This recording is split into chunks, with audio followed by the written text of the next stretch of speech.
But this is really interesting because Nigel Farage disagrees with this, with his very old friend Aaron Banks, who has been a donor previously to him.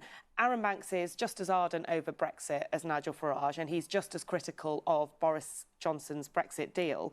But he says that Farage is being very dog in the manger about this, and that there's no point in kind of going really hell for leather for seats if you don't think you're going to win. He suggests that could actually split the vote and let the Lib Dems through in some places. And Banks' basic thesis is let this go through, get a majority for Boris Johnson, and then let's have the argument over the trade hard Brexit deal. Now, exactly. We do, you know that an awful lot of people, including old allies of yours like Aaron Banks, the co-founder of the Brexit Party and so on, really fear that by standing in all of those seats, all of those Conservative seats, you will let Labour in and you will deliver a Jeremy Corbyn government. I've heard all this before. You know, I mean, I sat here talking to you in 2015 when you asked me the self-same question.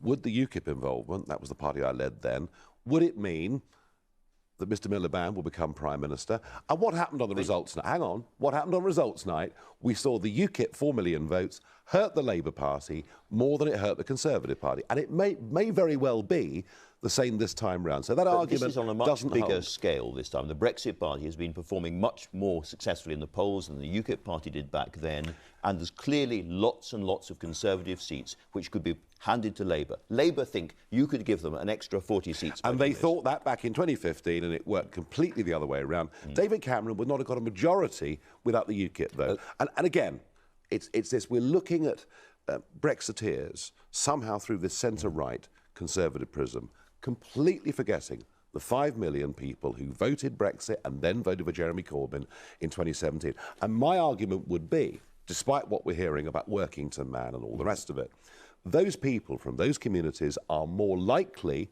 to vote Brexit Party than they are to vote Conservative.